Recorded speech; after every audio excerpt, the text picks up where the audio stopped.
Silent vengeance. Commander Ilara Hayes stood at the viewport of her small scout ship, staring at the massive Vorax warship that hung in space before her. Her dark uniform was worn but immaculate, a remnant from her days in Earth's special forces. Behind her, the ship's minimal systems hummed quietly, keeping her hidden among the debris field. 3 weeks ago, the Vorax Imperium had appeared in Earth's orbit without warning. Humanity had only recently developed faster-than-light technology, barely stepping onto the galactic stage. The Vorax, with their crystalline technology and biological ships, had seemed like gods descending from the heavens. They came bearing gifts and promises of knowledge. Earth's governments, dazzled by the advanced technology, welcomed them. Dr. Marcus Hayes, Ilara's husband and Earth's leading xenobiologist, had been among the first to greet them. He never returned from their flagship. The Vorax claimed there had been an unfortunate accident during cultural exchange. They offered compensation, technological blueprints, resource rights to an uninhabited system. Earth's governments, afraid of angering their powerful new allies, accepted. Ilara did not. Her communication device chimed softly. On the screen appeared the face of Admiral Chen, one of the few in Earth Command who still spoke with her. "You're committing treason, Commander," Chen said without preamble. "Return to Earth immediately." "They took him, Admiral," Ilara replied. Her voice was calm, emotionless. Those who knew her recognized this as dangerous. "The Vorax are lying. I found evidence in their communication protocols. The Imperium controls 57 star systems, Hayes. They have a fleet that could turn Earth to glass. We cannot afford to antagonize them over one man." "Then it's good I'm acting alone." Ilara's fingers danced over her console, severing the connection. She checked her weapons one last time. A modified pulse rifle, several explosive devices designed to work against crystalline technology, and the neural disruptor she'd stolen from a Vorax outpost. Not enough to take on an empire, but enough for tonight. Ilara's ship slipped silently toward the Vorax vessel, utilizing the stealth technology she'd modified using their own designs. The irony wasn't lost on her, using their arrogance against them. Inside the Vorax ship, Supreme Commander Zix Verrill stood before the Imperium Council's holographic projections. His translucent skin shimmered with bioluminescent patterns that indicated his confidence. "The human integration proceeds as planned," he reported. "Their governments have accepted our explanation for the scientists' disappearance. They're eager for our technology." "And the specimen?" asked Counselor Tella Moore, her crystalline eyes glinting. "Dr. Hayes continues to resist our procedures, but his physiology is fascinating. Human adaptability exceeds our projections. If we can harness this trait, it could revolutionize our bioships." "Excellent," the head counselor's voice rumbled. "The humans will serve the Imperium well. Their planet is resource-rich, and their population will provide ample subjects for our research." The alarm klaxons cut through their conversation. Red emergency lighting bathed the command center. "What is happening?" demanded Zix Verrill. "Security breach in the lower detention level," reported the subordinate, confusion evident in his voice patterns. "One intruder. Systems identify it as human." "Impossible," Zix Verrill scoffed. "Humans don't have technology capable of breaching our defenses." On the detention level, Ilara moved like a shadow through corridors lined with crystalline growth. 2 Vorax guards lay unconscious behind her. She had no quarrel with the rank-and-file soldiers. Not yet. The neural disruptor had worked perfectly, temporarily shutting down their consciousness without killing them. The Vorax, for all their advancement, had a critical weakness in their nervous system's connection to their technology. She reached the cell block, disabled the security systems using codes she decrypted from their communications, and found her target, cell 217. When the door slid open, Marcus looked up from the examination table where he was strapped down. His face was gaunt, marked with the evidence of painful experiments, but his eyes widened in recognition. "Ilara. How? Later, she said, cutting through his restraints with a precision laser. Can you walk? He nodded, steadying himself as he stood. They'd been experimenting on human adaptability. There are others, Ilara. Other species they've taken for their research. Ilara hesitated, her mission parameters shifting in her mind. Where? Adjacent blocks. Dozens of them. Some have been here for years. The commander accessed the facility schematics she downloaded. Change of plans. We're taking more than just you. As alarms blared through the ship, Ilara and Marcus moved through the detention block, releasing prisoners from a dozen different species. The spindly Kelteri gaseous Novidians in containment suits, reptilian Sarth, and others Ilara didn't recognize. Why help us? Asked a Kelteri female, her compound eyes studying Ilara warily. Because on Earth, we have a saying, Ilara replied, handing her a weapon. The enemy of my enemy is my friend. Supreme Commander Zixvarul watched in disbelief as security feeds showed the human female leading a growing crowd of test subjects through his ship. How had one primitive breached their defenses? How was she interfacing with their technology? Lock down all escape routes, he ordered. Deploy the Sentinel drones. Sir, his second-in-command said nervously, the human is using our own security protocols against us. She's locked us out of multiple systems. Impossible. Zixvarul's skin flashed angry patterns. Their species only achieved space travel a decade ago. On a lower deck, Ilara accessed another terminal, uploading the virus she created by studying Vorax code. It wasn't elegant, but it was effective, designed to create confusion rather than destruction. The hangar is 3 levels down, she told the gathered prisoners. I've disabled their tracking systems, but it won't last long. They'll pursue us, said Marcus, who moved gingerly, still recovering from his captivity. They can't let witnesses escape. I'm counting on it, Ilara replied, her eyes cold. Everyone deserves to know what the Vorax Imperium really is. They fought their way to the hangar, the former prisoners proving remarkably effective despite their weakened state. Years of captivity had given them intimate knowledge of Vorax weaknesses, and desperation made them fearless. Ilara directed them to the transport vessels. These ships will automatically navigate to neutral space. From there, you can contact your people. What about you? Marcus asked, sensing her intention. I still have work to do. She handed him a data crystal. Get this to Earth Command. It contains everything. Their research, their plans for Earth, all of it. Ilara. They need to know what they're dealing with, Marcus. The Vorax didn't come to Earth in peace.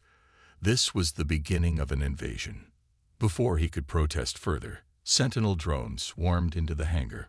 Crystalline constructs with organic cores. They moved with deadly precision. Go. Ilara pushed Marcus toward the transport. I'll cover you. As the transport ships launched, carrying the freed prisoners to safety, Ilara enacted the final stage of her plan. The explosives she had placed at key points throughout the ship detonated simultaneously, not to destroy but to disrupt the crystalline technology that formed the Vorax ship's nervous system. In the command center, Zixvarul watched helplessly as system after system failed. How? He demanded of no one in particular. How could one human do this? When the smoke cleared, Ilara Hayes stood alone in the damaged hangar, surrounded by disabled Sentinel drones. She made no attempt to escape as Vorax security forces finally reached her. Supreme Commander Zixvarul personally came to confront the human who had humiliated him before the council. You've committed an act of war, he said, his voice modulated to express maximum threat. Your planet will pay the price for your actions. Ilara looked up at him, unafraid. No, Commander. You committed the act of war when you took my husband and lied to my people. This was just the opening move. You're one human. Zixvarul scoffed. What do you imagine you've accomplished besides your own capture?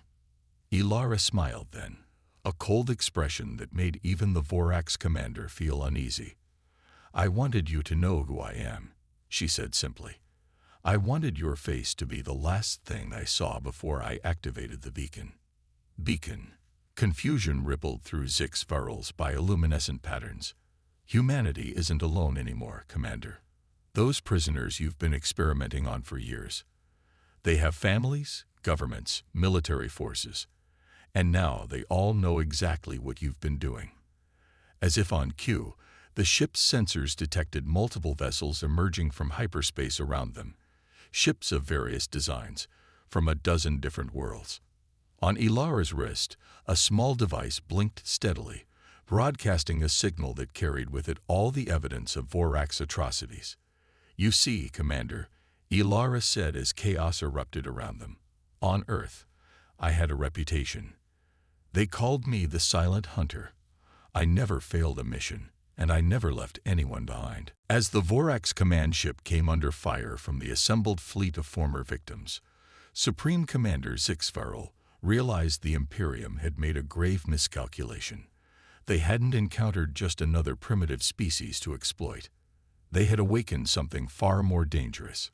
Wrath unleashed. 6 months after Ilara Hayes infiltrated the Vorax command ship, the galactic landscape had changed dramatically. The Vorax Imperium, once feared throughout known space, found itself fighting a multi-front war against a coalition of former victims. At the center of this coalition stood humanity, the newest spacefaring race, previously dismissed as primitive, now revealed to be dangerously adaptable. Ilara Hayes, once presumed captured or killed, sat in the war room of the Earth defense vessel Nemesis. After her transmission of Vorax atrocities, she had been extracted by a daring Sarth commando team. Far from punishing her for insubordination, Earth Command had promoted her to Admiral and given her command of their first true warship. The Vorax are falling back from the Rigel sector, reported Captain Kiv Shar, her Sarth second-in-command. His scaled face remained impassive, but the rapid flicking of his inner eyelids betrayed his excitement. 3 more systems have declared for the Coalition.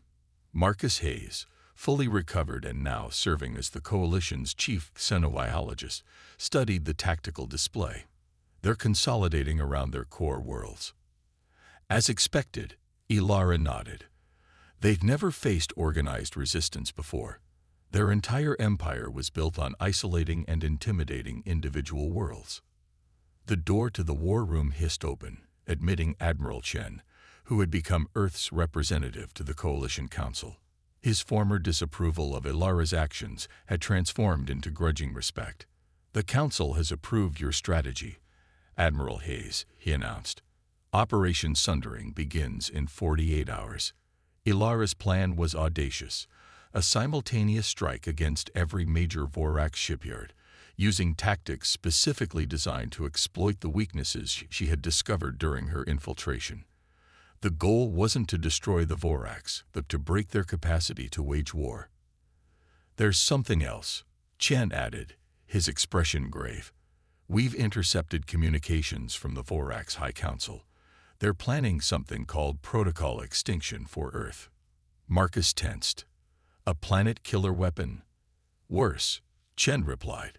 A bioweapon designed to target human DNA specifically.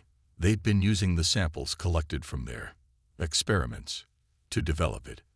Ilara's expression hardened. Timeline: 2 weeks until deployment. Then we move now, she decided. Inform the Coalition.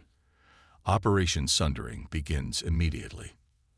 Across Coalition space, vessels of a dozen different designs prepared for war. What made the Coalition unique was not just its diversity but its strategy. Ilara had convinced the member worlds not to build a standardized fleet, but to embrace their differences, each species contributing what they did best. The Sarth provided armored destroyers, their reptilian patience perfect for holding defensive lines. The gaseous Novidians offered stealth technology that made ships virtually undetectable. The Keltari excelled at electronic warfare, their multiple-branched consciousness able to process battlefield information at unprecedented speeds. And humanity brought what it had always excelled at: adaptation and unpredictability. In the Vorax capital system, Supreme Counselor Zixvarl, promoted despite his failures due to his first-hand knowledge of humans, addressed the High Council. Protocol Extinction is ready for deployment, he reported. Once released into Earth's atmosphere, it will eliminate the human threat within days.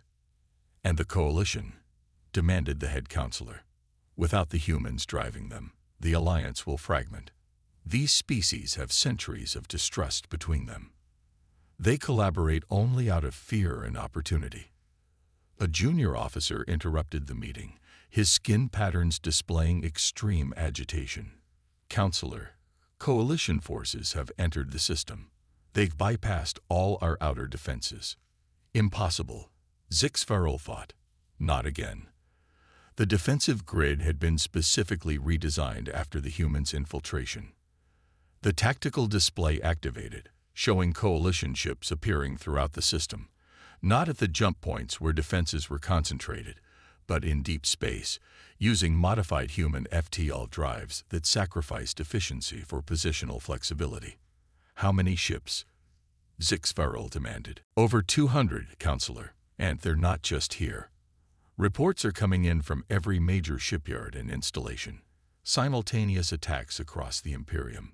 For the first time in his long career, Zixvarl felt fear crystallize in his core.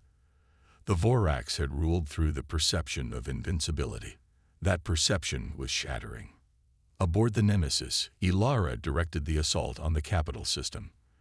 The Coalition fleet moved with coordinated precision, each species' ships fulfilling their specialized roles. Kelteri electronic warfare ships are in position, Captain Kivshar reported.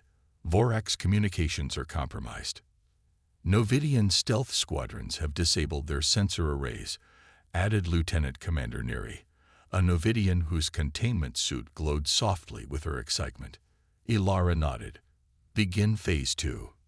Target their shipyards and the Protocol Extinction Facility. The battle unfolded with brutal efficiency. The Coalition forces had spent months preparing, studying Vorax tactics and technologies. Every vulnerability Ilara had discovered during her infiltration was exploited. Most critically, the Coalition had learned that the Vorax, for all their advancement, had grown complacent. They had not faced a serious military challenge in centuries. Their tactics were predictable, their commanders inflexible. In the midst of the chaos, a priority transmission reached the Nemesis. Admiral, the communications officer called, "We've intercepted a Vorax evacuation shuttle launching from the research facility. Transponder identifies it as carrying Supreme Counselor Zixvarl." Ilara's eyes narrowed. The architect of Protocol Extinction. Bring that shuttle in. When Zixvarl was brought to the Nemesis' secure holding cell, he expected torture, revenge for what he had done to countless test subjects. Instead, he found Admiral Ilara Hayes waiting calmly, alongside her husband, one of his former specimens. "I underestimated your species," Zixvarl admitted, his skin patterns subdued in defeat. "A common mistake," Ilara replied, "but not one you'll have the opportunity to repeat. You'll execute me then, as is your right as conqueror." Ilara shook her head. "That's where you're wrong again, Counselor. We're not conquerors. We're liberators." She activated a display, showing him footage from across Vorax space. Coalition forces disabling military installations, but protecting civilian infrastructure. Former subject species working alongside human engineers to convert bioweapon facilities into medical centers. "We're not destroying your empire, Zixvarl. We're transforming it." "Why?" the Vorax asked, genuinely confused. "After what we did to your people, to your mate." Marcus Hayes stepped forward. "Because that's the fundamental difference between us. You see diversity as something to exploit. We see it as something to celebrate. The Coalition isn't a temporary alliance," Ilara explained. "It's the beginning of something new. A galactic community where each species contributes its strengths rather than being subjugated for them." She leaned closer to the containment field. "You'll stand trial for your crimes, Counselor, but your people will be offered membership in the Coalition, as equals." As Zixvarl was led away, Marcus turned to his wife. Do you think it will work? Generations of imperial rule can't be undone overnight. Ilara watched through the viewport as coalition ships secured the Vorax capital world. Already, representatives from a dozen species were landing to begin negotiations for a new galactic order. It won't be easy, she admitted. But if there's one thing humanity has learned through our own bloody history, it's that lasting peace comes not from victory, but from reconciliation. Throughout the galaxy, the story spread. How the Vorax had kidnapped one human scientist, not realizing they had awakened a force beyond their comprehension. Not just in his wife, who had single-handedly exposed their atrocities, but in humanity itself, a species whose greatest strength was bringing others together. The galactic community would never forget the lesson. The most dangerous mistake in the universe is underestimating humans. They don't just fight for survival. They fight for something greater. And they never leave anyone behind.